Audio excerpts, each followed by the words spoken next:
What? Why are you shaking your head? You're welcome.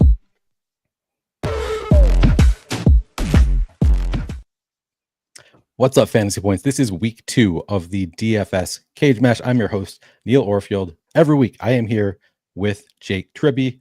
We compete, and we bring along a guest every single week. It's a rotating third guest. The three of us are going to draft a DFS team against each other on DraftKings. It'll be a snake draft where we have to stay within the salary cap, but we go one at a time, making our picks for a DraftKings draft year. And we play for charity every single week. We choose new charities. It's always a fun show. Jake, you played last week. You can see on the screen how things went for you last week. How you feeling about it? I can't say I feel great about it, especially after I saw on Twitter today the final play of the 49ers game, that touchdown where they took the lead. McCaffrey got pushed out of bounds and then had to wave off Brock Purdy from throwing the ball to him for what would have been the winning touchdown for me, much more importantly than for the 49ers. So I did have, that like PTSD 1,000-yard stare meme. That was kind of me after Ricky Pearsall caught that 40-yard touchdown, because I was flashing back to all the times last year that Neil beat me, last second. So that was a bit of a bummer, but I'm not quite ready to bring back my DFS stoic bit. Instead, I will remain tough, remain strong, and only acknowledge that I am 0-1 thus far in the cage match, and I'm sure that'll be okay in the future.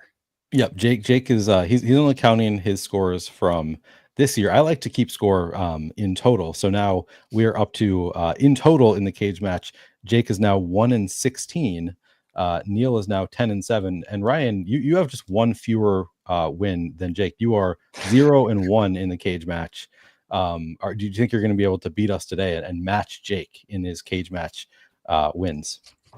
Yeah, man, I really hope so. I love that we're arguing over whether to look at it in terms of only week 1 or last year plus week 1. This is like every stat I've written so far this week is I've had to make that decision which better suits my narrative, just the week 1 stuff or week 1 plus 2024. Like we're all just kind of making it up as we go along here. I know exactly what better suits my narrative. Yeah. So I have a pretty firm stance on that. And it really doesn't matter for me, because like I'm a winner regardless. If I just go by this year, I'm undefeated. But then if I include last year, it's a lot more wins. So yeah, a lot of different ways to look at it that all look pretty good for me in general. But before we get into this week's draft, and by the way, Jake was winning until the final 49ers drive on that just beautiful pass to Ricky Pearsall. I was up from like 1:15 p.m. until 6:30 or something. It was tough. That was a tough one. That was. I'm sure it was. I enjoyed it. That was really fun for me. We'll go over our lineups from last week now.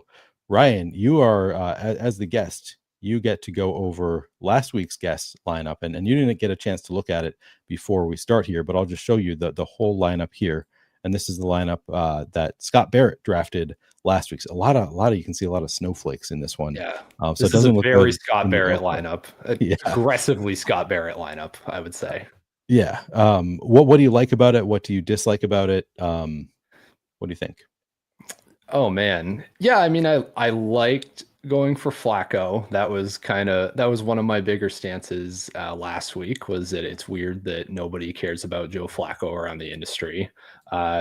Chigo Okonkwo, maybe not where I would have gone at tight end. Scott has like Titans derangement syndrome this year, I think, because he spends too much time talking to Easton Freeze.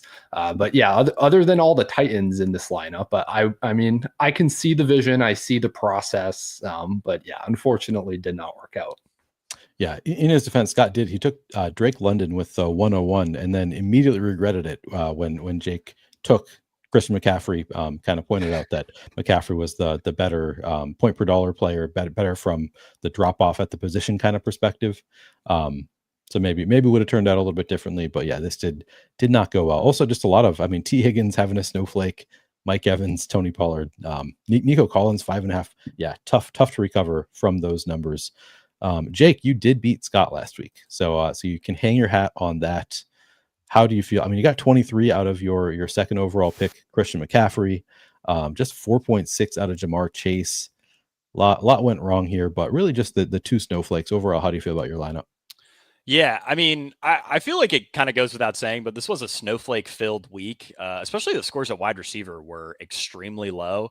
Getting 4.6 out of Chase was brutal. Jonathan Taylor obviously got a pair of touchdowns stolen from him by Daniel Jones. Felt really good about the McCaffrey score. The McCaffrey usage was even better. Scott Barrett loves to complain about, if this was an expected fantasy points league, I imagine I would have done a little bit better. My emotional hedge, or should I say my just general hedge of drafting Trevor Lawrence in cage match and not really playing him anywhere else, worked out for my own personal DFS lineups, but did not work out for me in the cage. Yeah, didn't come through in the cage, but yeah, only 11 fantasy points for Trevor Lawrence against Carolina. Just not looking good. If anybody was expecting to bounce back there, myself included, kind of thinking this could be a year with Liam Cohen, with Travis Hunter, maybe he'd be due for a bounce back. Not a great week one. For me, obviously, awesome lineup. Just absolutely crushed it. Jaden Daniels with 20 fantasy points. Was kind of a last second thing. I had a lot of salary left over, so I did the stack of Jaden Daniels with Terry McLaurin. I did the Cleveland double stack with Jerry Jeudy and David Njoku, and then got sniped on Joe Flacco in this lineup. Brian Thomas Jr. luckily came through with a touchdown, otherwise did basically nothing, but got some decent production out of Alvin Kamara and James Conner opposing each other in that game. Ricky Pearsall, of course, did come through, got that 100-yard bonus on that final play, which really got me there.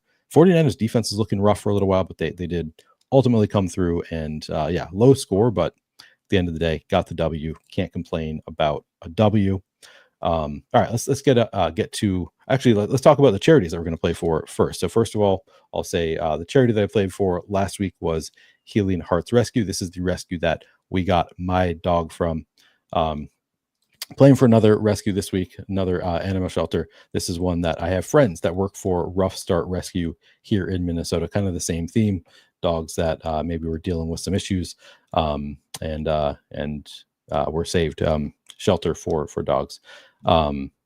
Jake, you have been playing for Friends of North Augusta Animals, so kind of we're continuing the theme of wanting to play for animals. Do you want to tell anybody about yours?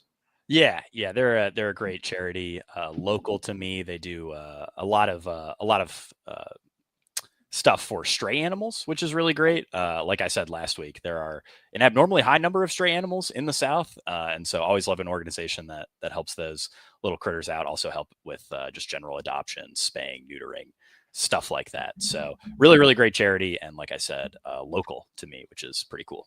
Yeah, very cool. Sean G says nobody took Egbuka, and that stood out to me too. Yeah. When Egbuka kept scoring, I was like, damn, he's not on my team. Who took him? I was shocked that none of us actually ended up taking Egbuka. I think I was actually planning to, and then Scott brought up Pearsall, and I pivoted to Pearsall, which also worked out pretty well. I probably would have taken Egbuka, but I was very determined to take Travis Hunter, and I didn't need the double salary savings at wide receiver. So yeah, Travis Hunter was mostly a conviction play. I will wholeheartedly admit that Egbuka would have been the better point per dollar play, and also would have won me the cage match. So if we just swap them one for one. So that's a little tough right there. Sad stuff. Ryan playing for the Crotched Mountain Foundation. Tell us about this one, Ryan. Yeah, so they're a local charity to me. Basically, what they do is provide support and research for adults and children with disabilities, kind of helping them live independently or whatever it is that their needs are. So yeah, really good organization, as I said, local to me, that I wanted to play for tonight. Very cool. Love to see that. And then, whoever wins the cage match, Fantasy Points will be donating $100 to the charity of the winner's choice. So they can expect that, whoever gets the win here. All right. On to drafting. Ryan, as the guest, you get to choose your draft spot. So if you want the 101, you can draft from the 101. If you prefer a different draft spot, you can choose a different one. And then I will be going ahead of Jake this week. So Ryan, you tell us where you want to go first. Oh, okay. Yeah, I'll take the 101 this time. I think I went with the 103 last time to let you guys like eat each other before I took my picks, but I'll take the 101 here. All right. And then I'll be the 102, Jake the 103, and then 104 we're going to snake back. So do you have a player in mind, Ryan? I do, yeah. And it's the 101 in my heart in every fantasy format. I'm just going to start it off with Christian McCaffrey here. I don't see any way that he doesn't just get fed another 10 plus targets this week with Mac Jones starting. Jones is one of the highest running back target share QBs over the past several years. Thank you to Jake for that stat in the everything report. I just love this game. Love the player. He's a 101. All right. That makes a lot of sense to me. I am going to go. I think I'm actually going to do it. I think Jake was trying to lead us astray by saying that the best picks in this format are the two bad quarterbacks. But I think I'm actually going to go with Mac Jones. I think that Mac Jones is actually a really strong point per dollar play against the Saints. So he's only 4,000. If he cost anything, I would probably go a different direction. But I like the salary savings for Mac Jones. And I like to shock Jake with my picks also. Not a fan of it, Jake? I actually am a fan of it. I'm not sure that he should be a first round pick. But I also don't see many standouts at the other position. So I can't necessarily blame you.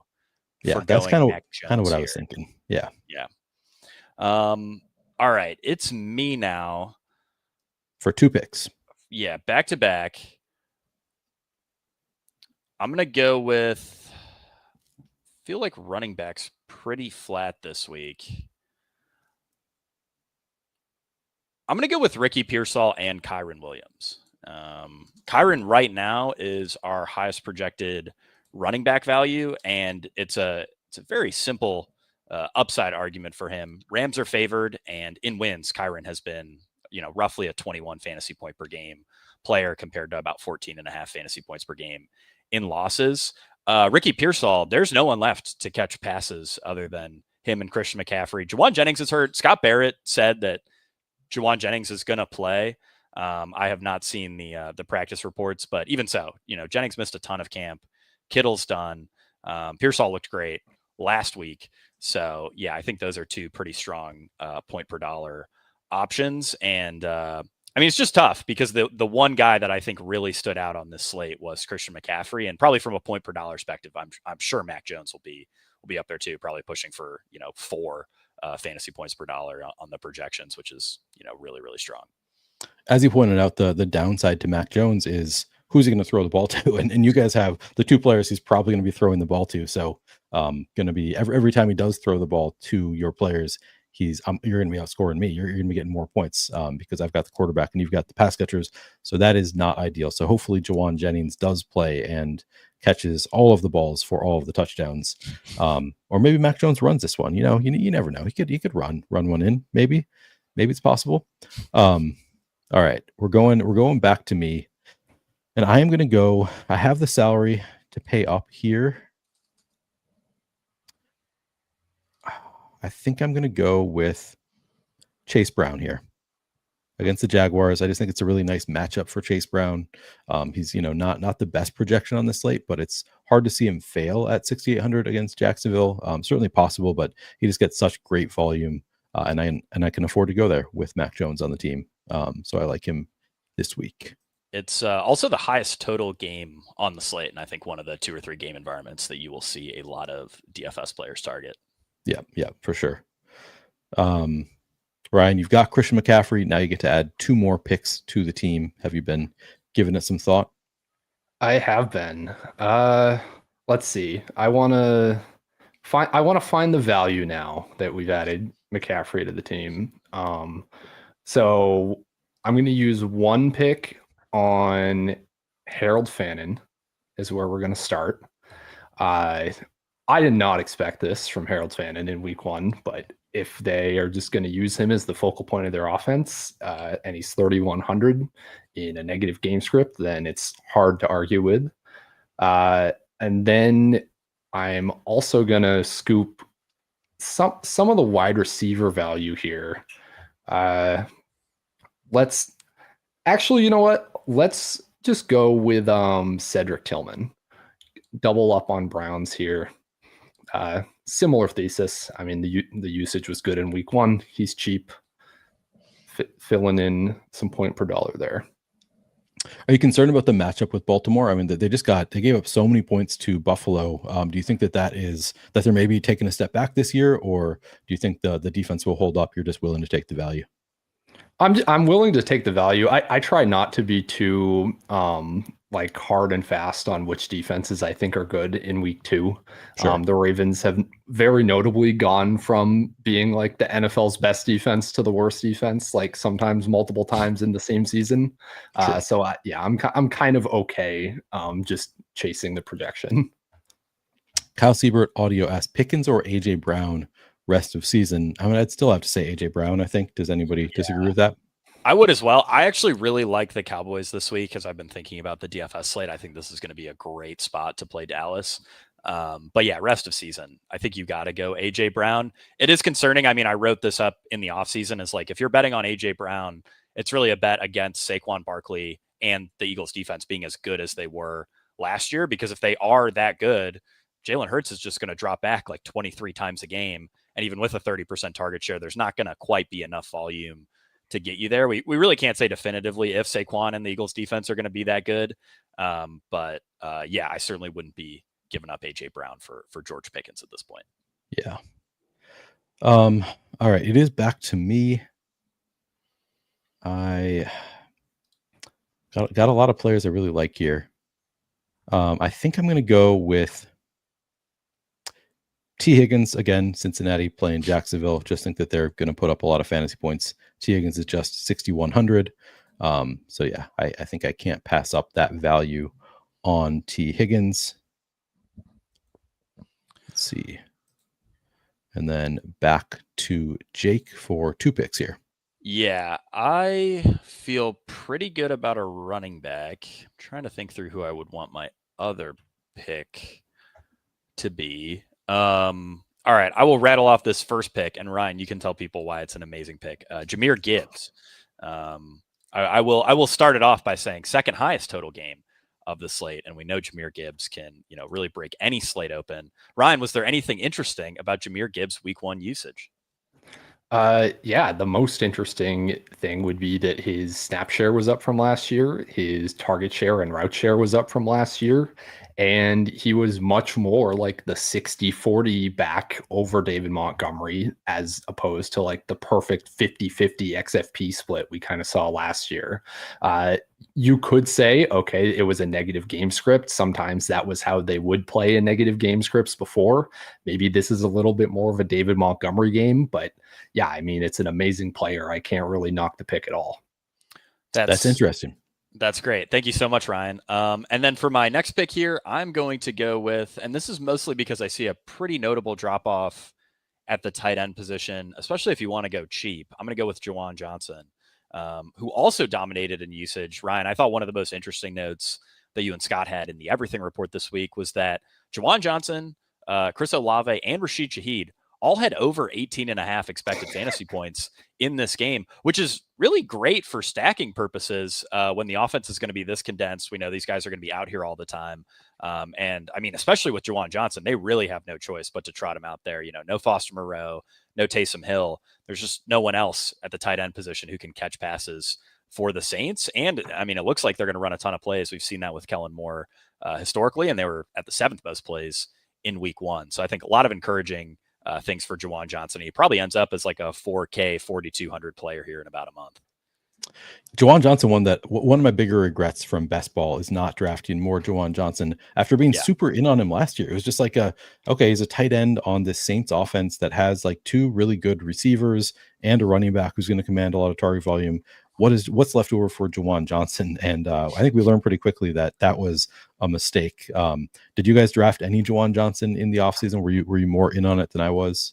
Or you? I was not at all. I pretty much did all my drafts on DK, and I was pretty surprised at how late you could get Juwan Johnson. I mean, a lot of those late round tight ends were gross. I know our rankings were pretty high on Theo Johnson, but I was definitely taking some Juwan because you could get him in like the 19th round, which was wild on DK for a guy who I figured, worst case probably still averages 7 or 8 fantasy points a game.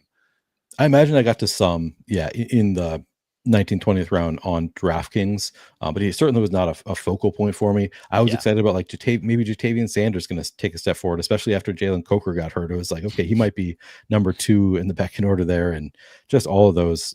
Tyler Higbee, I was pretty in on. He actually ran a fair number of routes, but just did nothing in week 1.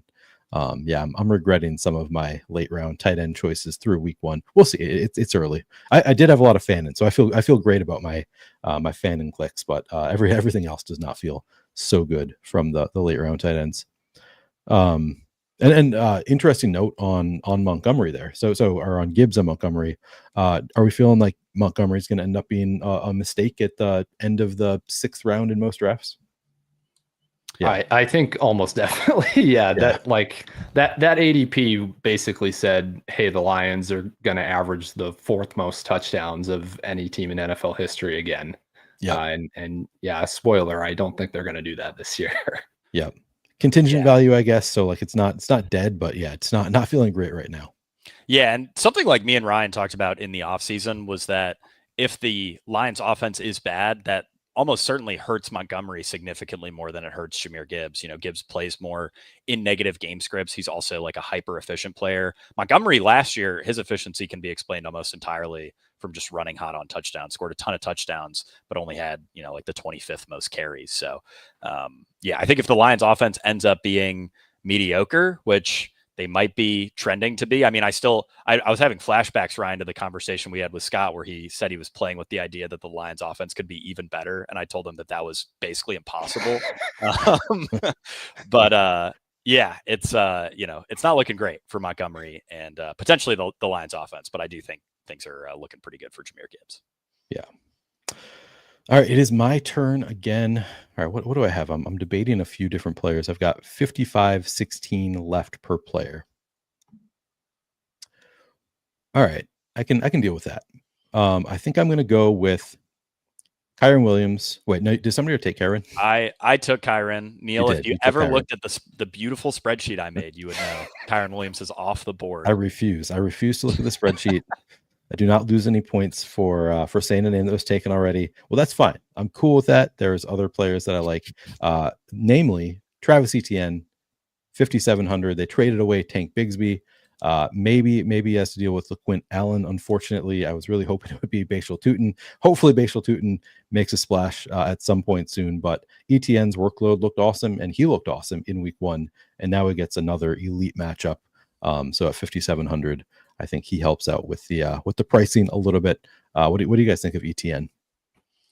I think for this week in particular, he's a pretty strong bet at 5,700, especially in this game environment. I mean, this Bengals defense is, pretty much a lock to end up as a bottom 5 defense. Could definitely see the Jaguars putting up points here. And I think, Ryan, something you and Scott noted in the Everything Report was that Etienne tends to start pretty hot and then, fall off over the course of the season. Which I don't know how, sticky data points like that are, but I did think it was pretty interesting. That said, Ryan, I know you're pretty excited about Tutin for the rest of the year, right? Yeah, no, I don't know that it's like specifically sticky that Etienne as a player always gets worn down, but I think making a bet in general, these older veteran running backs are going to be at their healthiest and most efficient in September. It's the thing to do generally. I don't know that that's like guaranteed to work out in terms of Tutin overtaking him over the season, but I think it's possible. And I think it's an interesting angle. But yeah, this week, Etienne, really strong play. I don't care about LaQuint Allen at all. Like, I don't care about these pass protection snap running backs that are just playing 8 of their 9 snaps on long down and distance. Those aren't the guys that score fantasy points. So Okay, that's good to hear. my mentions are very upset about that, though. There's a lot of LaQuint Allen people in my mentions over the last 48 hours. Ryan, how tilted would you be if LaQuint Allen is the back you need in the Jags backfield? Oh, I might delete my Twitter. Like that's like 9 out of 10 tilt. That Wow. would be that'd be pretty big. Why, Ryan, are you even more toot and pill than I am? Because he is my most drafted player in best ball. He is mine I've as spent the well. most money on him. Okay. Or he at least was for most of the summer. I don't know where he ended up on him, but yeah, he was very high. Yeah. He was literally my most drafted and most money spent player. Scott, I'm glad that you made it to watch us laugh at you. Valiant effort last week, just didn't quite get there. Scott, of course, is 1-2, so he is at expectation in the cage match.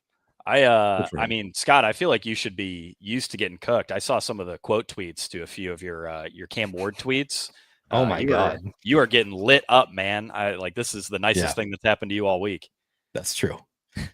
I saw somebody making fun of him for not watching the games. I mean, that's tough. That's tough stuff. Yeah, it's always tough when he appears on my timeline getting roasted in a quote tweet rather than just the original tweet, considering how that's never happened to you, has it, Jake? No, I've never been roasted. No one's ever quote tweeted anything negative about anything I've had to say. So I've roasted Ryan only once. I roast Jake and Scott all the time, but I've only roasted Ryan once for not liking Brock Bowers.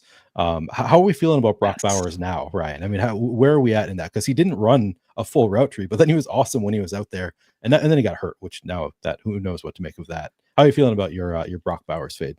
Yeah, I weirdly, at least in our meetings at Fantasy Points, I feel like I'm the high one on Brock Bowers now. Chris Scott and I were setting rest of season rankings this morning, and I just kept being like, guys, Chip Kelly threw the ball a lot, and Bowers was awesome, and this offense actually ran fast.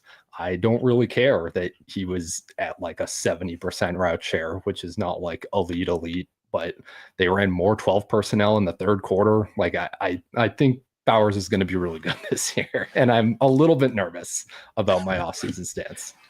I mean, I assume you drafted some. He wasn't a full fade. I think we drafted one at least on. I ended up at 8% Bowers on Underdog just because I kept getting in these lobbies where he would fall to 23, 24 overall. And I was I feel irresponsible not doing it at that point. I got a decent amount of him. I kind of felt like I did. Yeah. Yeah. I got myself later Brock Bowers. Yeah. Nice. I just want to note that I'm going to be so tilted if this is the year of Michael Mayer, because I drafted a lot of Michael Mayer last year on both Underdog, mostly on DraftKings where it's 20 rounds, but I drafted some of him on Underdog last year, and literally nobody else was drafting Michael Mayer. And I kept on being like, yeah, but he was a highly drafted tight end, and we don't know how this is going to work out. It sounds like they're planning on using a lot of 2 tight end sets. And then he was just out for undisclosed reasons for most of the season. And now it's looking like he could have rejuvenation here. Who knows? But I'm prepared to be totally tilted about Michael Mayer burying me all season. Good to see Tyler in chat. Neil, I don't think a tight end with a 40% route share is. Is he only at 40%? Going to bury you. Yeah. I was under the impression that he played a ton. Okay, that's good to hear. Yeah, we're looking good. If you have Bowers, I think you can feel pretty good about it. Yeah, as long as he's not hurt. That's the real concern. Yeah.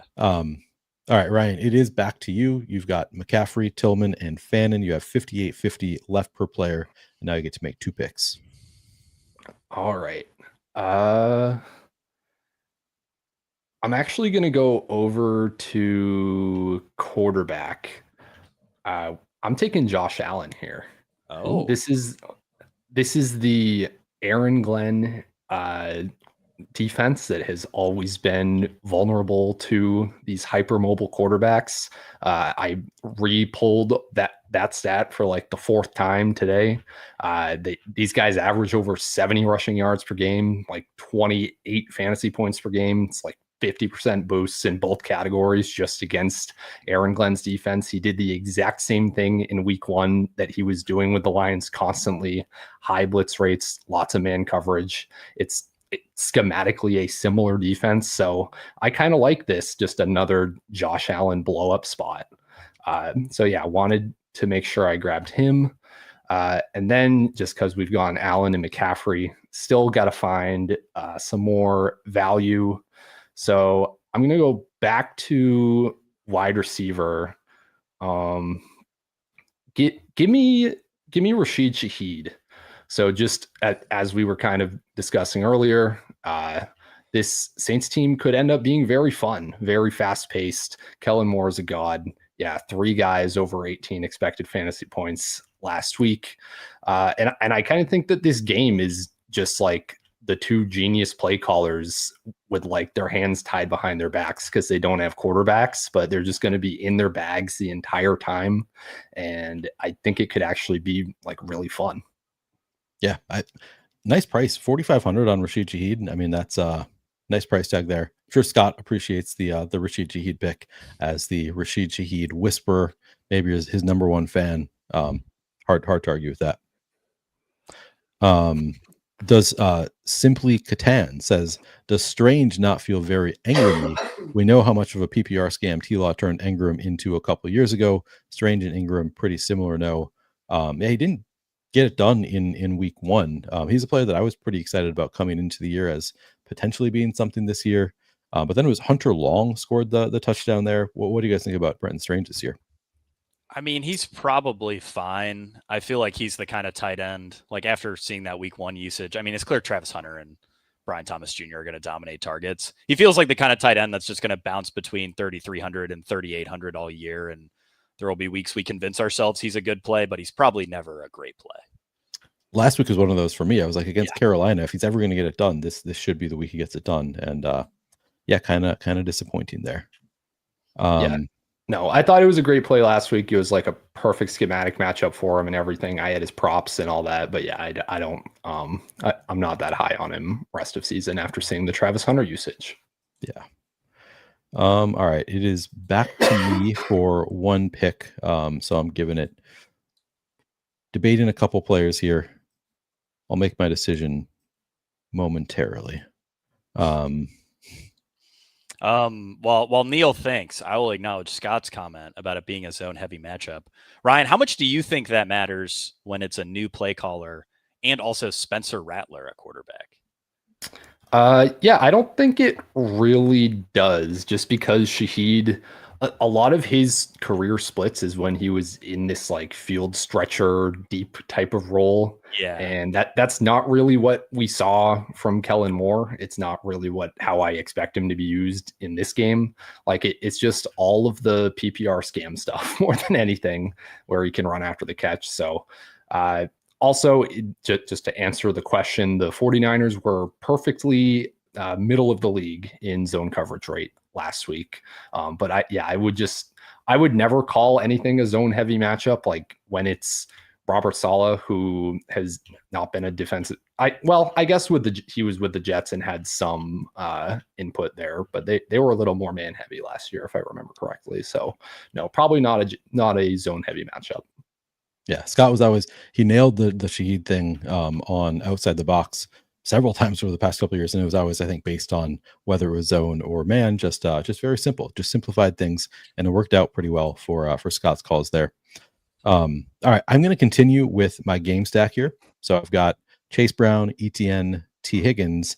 I'm actually going to add Travis Hunter as well. I know he's expected to play more cornerback this week, but I think he's still in to play a ton of receiver as well. So going to add him to the game stack at just 5,200. Now I'm up to 5,550 left per player, and music to my ears to hear Jake groan when I take Travis Hunter there. Were you thinking about taking Hunter? I definitely was. I will say, Neil, that I don't know why you'd be excited to take a guy that I wanted to take, given my history in the cage match so far. I also will say that if anyone is concerned about Travis Hunter playing more on defense, he only logged 6 snaps on defense last week. So he could play twice as many and it still wouldn't be very much. I'm not worried about that at all. And, I think the Jags defense needs all the help they can get. And their priority was just getting him comfortable on the offensive side of the ball first. I have back-to-back picks here, right, Neil? You do. Okay. So at quarterback, this is a bit of a hedge because I think this guy's going to be pretty popular. I don't really think I want to play him in tournaments, but overall, it's a great setup, solid price. I'm going to go with Justin Fields. Monster game last week. He's going to be playing from behind against Buffalo. We know he can run. The floor should be pretty good, but you look at Justin Fields' game logs over the last 3 seasons, and he has 6 games of single-digit fantasy points in starts and only 4 games of 30-plus fantasy points. So, maybe for this format, it's not necessarily the best pick. But, looking at our highest projected quarterback values, looking at him, Joe Flacco, Drake May, Josh Allen, who Ryan just picked, Caleb Williams, I don't really feel good about any of the other guys on the board, and Justin Fields is the best overall value. So like that pick there. And then let's see what I want to do for this other pick. I think I might, this is tricky. I'm gonna shore up running back. I'm gonna get another strong running back value, even though I am quite worried about the offense. I'm gonna go with Devon Achane here. This is tricky in the sense that he's an amazing player. He's really hyper efficient. I expect him to be, more involved as a pass catcher going forward. It seems like really the only thing the Dolphins had going for him last week was getting the ball to Devon Achane. It also seems like Tyreek Hill is about to go literally insane. Tua is playing like he's suffered multiple traumatic brain injuries. And Mike McDaniel is probably going to be the first coach fired. So none of that makes me feel good about the Dolphins. But I have always felt good about Devon Achane. And his workload in games with a healthy Tua has always been really, really strong. I sort of wish, and I honestly am a little surprised that Miami is favored in this game against New England. I know. It's about a point and a half. That feels horrible as a Patriots fan / Drake May bag holder. By the way, I'm also a Drake May bag holder, not a Patriots fan. No, this defense is a disaster, and we all expected that. But I mean, I'm not sure anybody expected the offense to be this bad against the Colts. I mean, they really could not get anything going. So yeah, I certainly have some concerns for Achane, but it's hard not to project him as a really strong point per dollar value. I mean, I could see this offense being a disaster and him still finishing the year as like a 7,800, 8K type of player in DFS. So it's a tricky one. I'm nervous about him from a systemic perspective for the season, but it does feel like this is a week where he can get ahead of it against the Colts, have a big game regardless. Man, what a gross situation there in Miami. I wish there was a point in the season, in the offseason, where I was like, maybe I should just fade Tyreek Hill completely. Like that was kind of my mindset for a while. I was like, I should just fade this guy entirely because I really like the vibes are just dead to me. And then I didn't. I was a coward. I drafted probably 5% or something of Tyreek Hill, and I regret every single one of those shares. Did you guys draft much Tyreek? I was super early in the offseason, but I think around May or June, I was like, this doesn't seem like it's gonna work. And then I spent the next 3 months arguing with Scott Barrett about Tyreek Hill for probably 2 hours per week on average was how much time we spent on that. Yeah, I also did not get to much Tyreek Hill. I think my main concern was generally just his age, and when you are the fastest player in the NFL and your main resource is the fact that you are the fastest and quickest player in the NFL, at that age, if he loses a step, how good of a wide receiver does he end up being? What I really didn't factor in, and what probably would have led me to have 0 shares, is that he's also having a child every 3 months. Yeah. And he's also doing some rather bad things off the field. So yeah, maybe I should have considered that angle a little bit more than the what if he loses a step one. But yeah, I mean, across maybe 50 drafts, I doubt I ended up with more than a couple shares. Yeah, that seems right. I mean, who knows? It's the story has not been finished yet. Maybe he'll end up turning things around. But yeah, week 1, not very promising on the Tyreek Hill front. All right, it's coming back to me. I've got a wide receiver, tight end, flex, and defense left. I can afford to pay all the way up, I think, at tight end. So I'm going to do that with Trey McBride against Carolina. I think it's another great matchup here. He continues to not score touchdowns in great matchups, but one of these weeks, I think he's going to score a touchdown for me. So I'm going to take Trey McBride. at the tight end position, leaving myself a wide receiver, a flex, and a defense left with 5,400. And we'll send it back to Ryan. Ryan, you still have 4 picks left as well, with 58.75 left for picks. So you've got a little bit of money left. What do you want to do with that money? Okay, yeah, I was fully planning to spend some of that money on Devon Achane, but that's cool. Should you know what? We're gonna go off brand with this one. Give me Derrick Henry. Ooh. Okay. We're spending up big at the running back position. Yeah, I just want to. So I guess first thing is this like maybe Travis Etienne aside, the so-called like running back value this week looks absolutely terrifying to me. Like I do not want to be clicking DeAndre Swift, who was like minus 10 FPOE last week. Javonte Williams, I feel slightly less squeamish about, but like that doesn't excite me. Yeah, give me the big dog in a game the Ravens are supposed to win by 11.5 points. That seems like a solid bet. Ryan, all I have to say is, isn't he hitting the age cliff? Ooh, that's not good. You don't want that. All right, I did fail to consider that. Thank you, Jake, for reminding me of Derrick Henry's age. Aside from that, I'm a little bit lost here. I need a wide receiver, I need a defense, and I need a flex. And I have what? You have just 15,000 left or so. Okay. Yep. 15,300. Oh man. I feel extremely lost. Okay, I think what I probably want to do is go cheap plus expensive at flex. So let's, in service of that. Oh man. No, what? We're gonna go extra. Actually, no. I wanted to take Saquon, but this is actually not a good spot for Saquon. I don't really want to do that. Let's, you know what? I'll just take like the value right now so that I can stall for later. Give me Hollywood Brown. The volume was insane last week after Rashee Rice was out. The Eagles kind of do the same exact thing, or at least if they do the same thing in the Super Bowl, which is like a ton of 2 high, a ton of cover 4.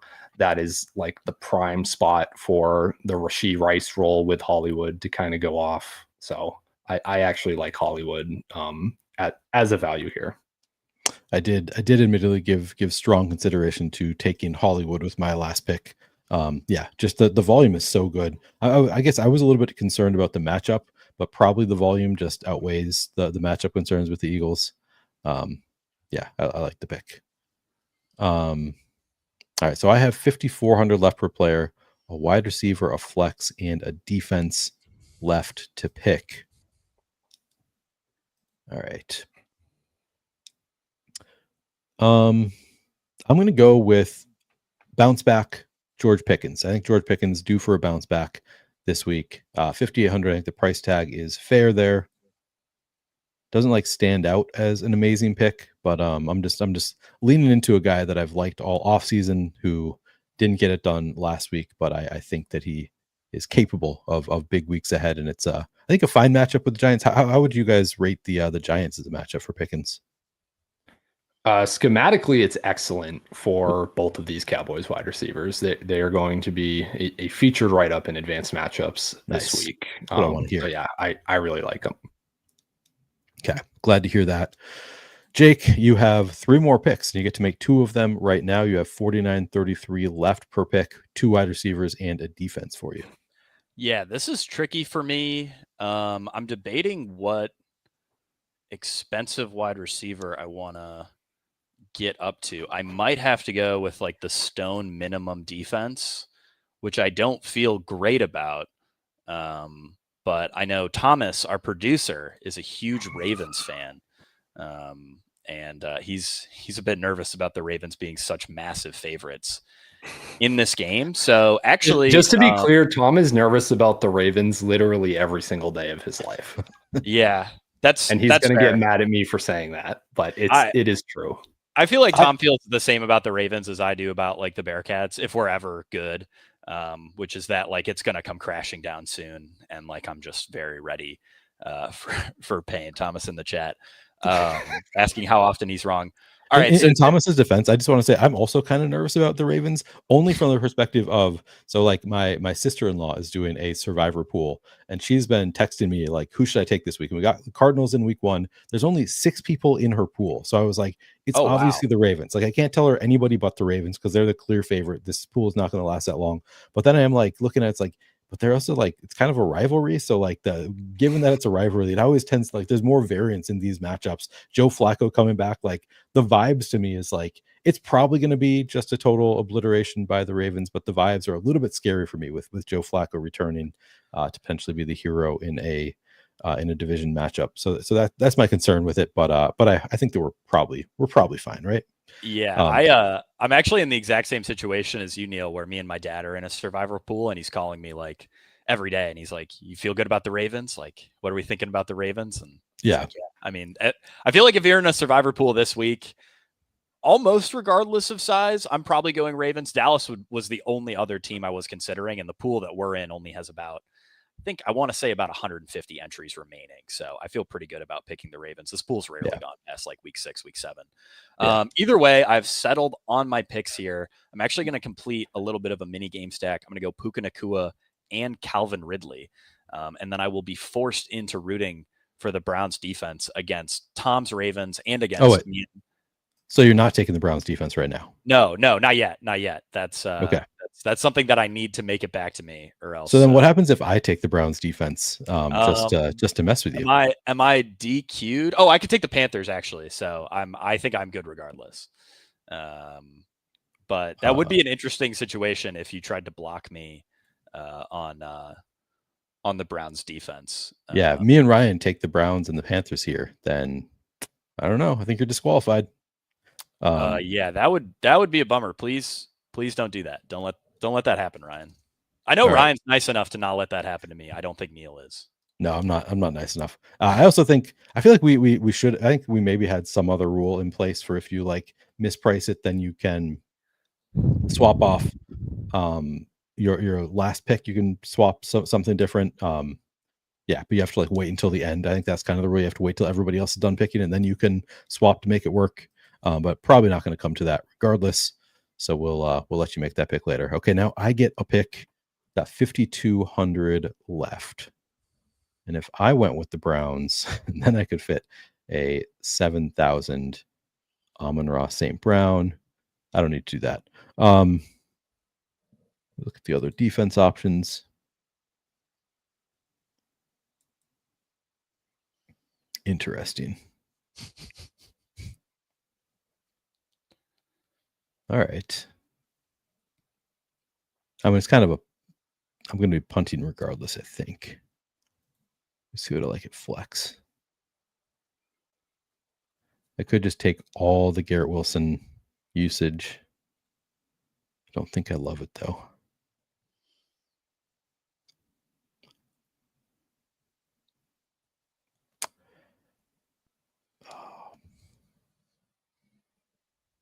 Chuba's probably too cheap. Then I'm leaving it at 4,400. It's so much.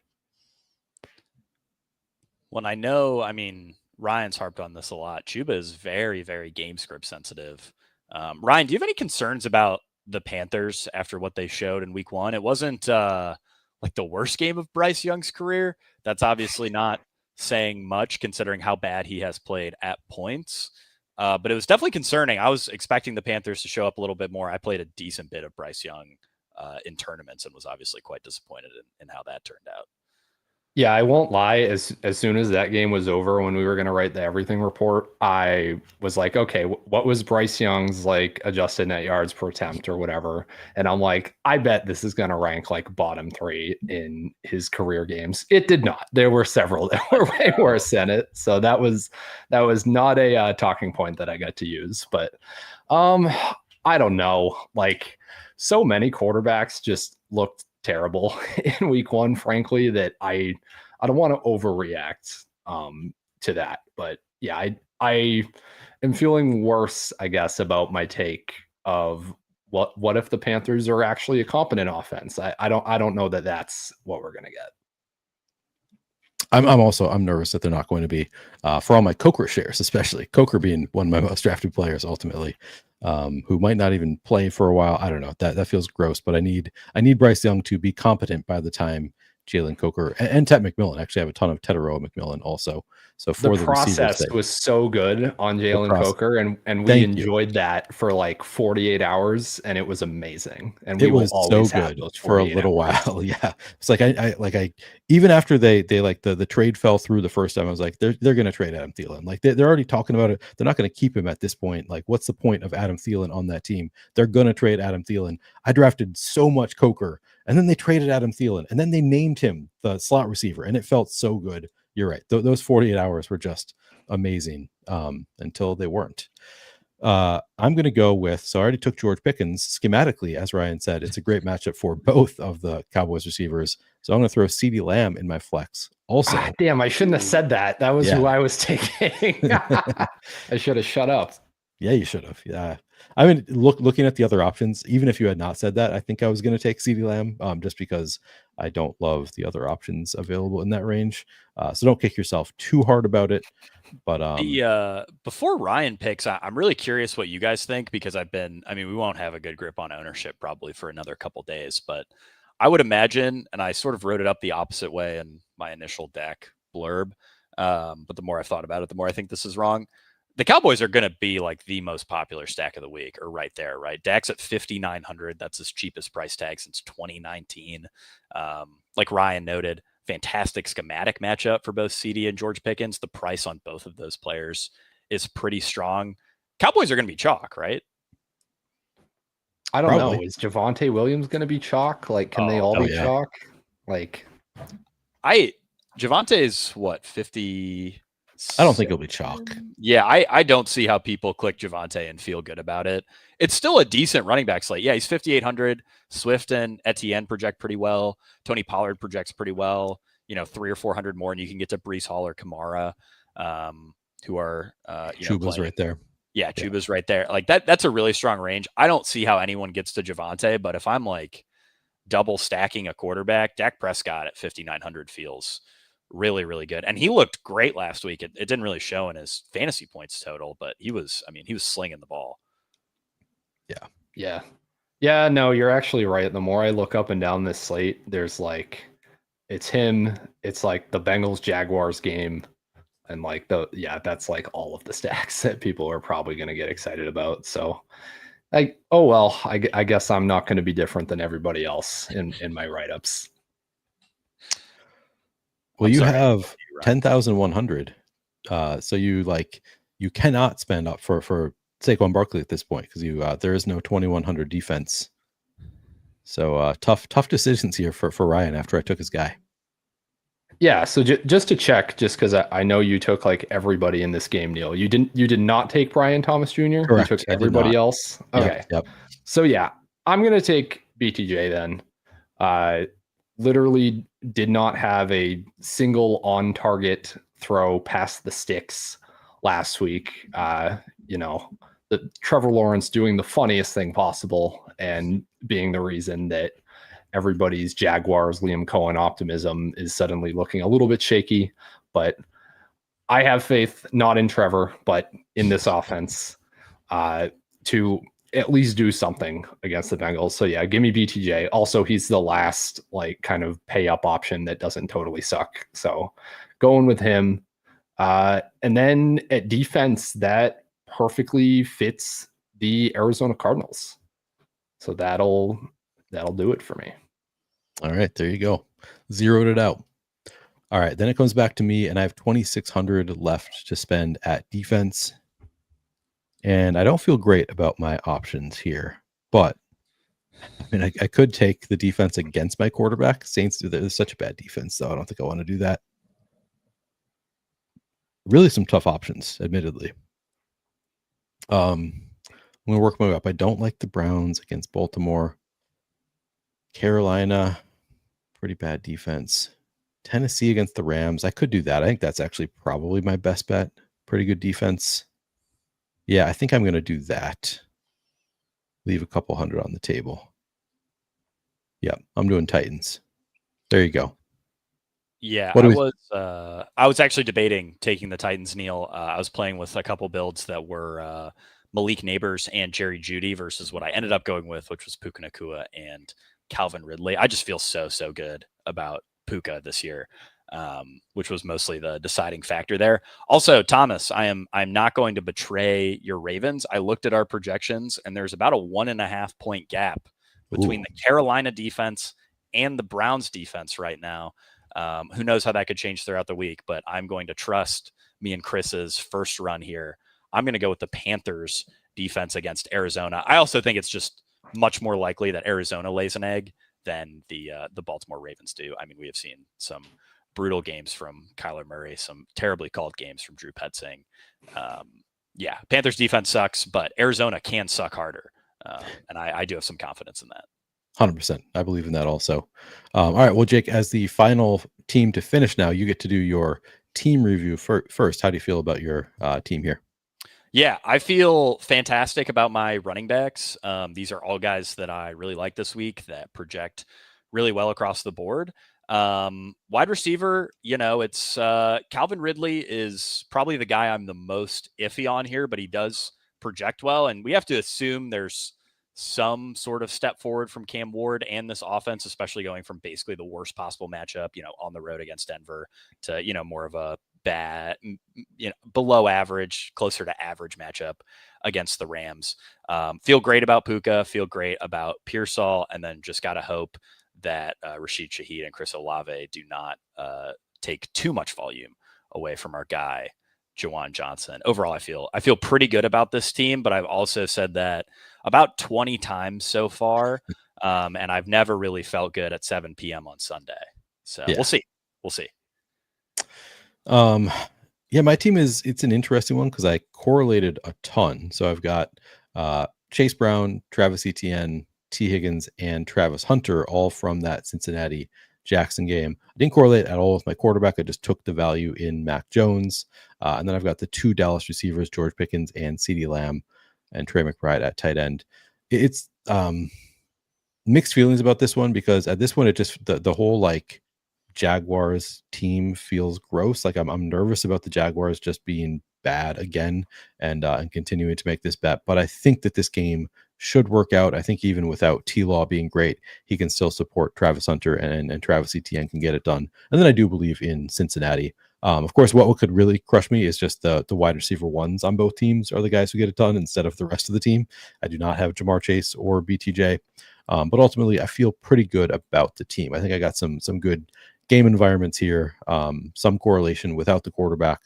Ultimately, I think this team works out pretty well. And I tend to feel better about it at 7 p.m. on Sunday, though. So hopefully by then, that's when I'll really feel good about it. Ryan, how do you feel about your team? Yeah, I feel pretty solid about this. I mean, going in, I knew that I wanted Christian McCaffrey and I wanted either Josh Allen or Mac Jones, and that was going to kind of determine how the rest of my build went. So yeah, I went expensive at those two spots. I thought the value was at receiver and tight end this week, so that's what I ended up with. And yeah, I can't complain too much about BTJ being like the last afterthought where I was drafting that guy at 10th overall all summer. True. Yeah. I was thinking about adding him onto my full-on game stack and just take all the players in that game. Ended up pivoting because I had more salary available, but yeah, he's probably just going to crush it. All right, that does it for the cage match. What do you guys have? Ryan, you can go first as the guest. What else do you have coming out this week? Anything you want to shout out? Yeah, so tomorrow over on the CBS Beyond the Box Score channel, I am doing Mastering Matchups with Jacob Gibbs. Just a really fun show where we kind of get extremely nerdy and into the numbers about the upcoming slate of matchups. So definitely check that out. Advanced Matchups is out on fantasypoints.com Friday mornings. And yeah, that's it. check that stuff out. Jake, I know you're drafting on Friday night. Anything else coming out for you? Yeah, so I got cashing points on Friday night. I'll be helping Scott Barrett out with his DFS slate breakdown. And also, Ryan, I just wanted to remind you and Jacob Gibbs that while your show is fantastic and your articles are really good, got to take those vitamin D supplements because super nerds are not going outside this time of year. Very, very important reminder for guys like Ryan Heath. Man, I feel like every single show on Dynasty Points all summer, someone has made a comment about how I look pale. I swear to God, guys, it's just like the lighting in this room. It's totally not that I am pale as a ghost and don't ever go outside. That's not true at all. I do go outside, but I do get sunburnt when that happens. Yeah, getting confirmation from Tom that you get those comments on every show. That's funny. Yeah, what vitamin D. Neil? This show is sponsored by Vitamin D. So we got tomorrow is Thursday, so got the Thursday Night Football Showdown slate breakdown coming out at Fantasy Points, written breakdown tomorrow afternoon. I will, of course, also be doing stuff on my own channel in the Flannelverse. I'll be doing a show at noon Eastern with Adam Scher, where we're going to break down the Packers versus Commanders. Adam Scher, of course, the biggest hater of Ja'Cory Krosky-Merritt on the planet, so that'll be fun to break down that game with him. And then in the evening, I will be going again. Once inactives come out, I'll be going live again in the Flannelverse to break down any additional thoughts over the course of those 85 minutes prior to lock. So you can check me out in the Flannelverse if you like showdown content or just written content. Is at Fantasy Points behind the paywall. That's great, Neil. I got a question for you though before we wrap up. Are you going to make Adam take the L on JCM, or are you going to come in with a more tapered approach since JCM only had 7.3 expected fantasy points in week 1? And I feel like the Twitter's acting like he had 18 expected fantasy points, like he had like the Jahmyr Gibbs workload. Where do you stand on rubbing this in Adam's face? I'm very high on rubbing it in Adam's face. I think that we should all be rubbing it in Adam's face to the highest extent possible. As the host and as he's joining me on my channel, I don't try to rub it in too much. I kind of feel like other people can do that work for me. So while I take a like semi-measured approach, I rub it in a little bit here and there. I like to bring it up, but it's semi-measured because he's on my channel as a guest. I appreciate him. But I encourage everybody else to come in and of course rub salt in his wounds there. It'll be it's an interesting point as far as he didn't have a single target, right? In week 1, he didn't run that many routes. He's not involved in the passing game at all. But as they say, I think the expectation is that Ja'Cory Krosky-Merritt going to take on that lead back role throughout the year. So I still think it's a pretty L-worthy fade. Would you agree with that? It's the that lead back role that was worth like 11 expected fantasy points per game last year. Yeah, I mean it was not worth a ton. That was good lead back role. That was my argument was, if he ends up taking like the Brian Robinson plus role, we're still talking about 12 fantasy points per game, which if you got him in the double digit rounds, you can feel pretty good about that. But if you pushed him up into the 6th, I don't really know how you could possibly victory lap. Yeah. I played it perfectly. I mean, just kudos to Neil. Let's all give kudos to Neil for drafting a ton of Ja'Cory Krosky-Merritt in the later rounds and then not chasing him into the top 100 picks. I think I took him a couple times in like the 90s, but mostly did not take him. So far I'm feeling good about that stance. He could still bury me if he ends up just being a lot better than Brian Robinson, but we'll see. Chances are he's probably not going to take on a much bigger workload. All right, that is going to do it for the DFS cage match. Ryan, really appreciate you joining us. Jake, fun as always, and everybody else. If you could, please like the video and subscribe to the Fantasy Points YouTube channel if you haven't already done so. It's a fast-growing channel. We're trying to continue to grow the channel. Appreciate you all very much, and we'll catch you next week.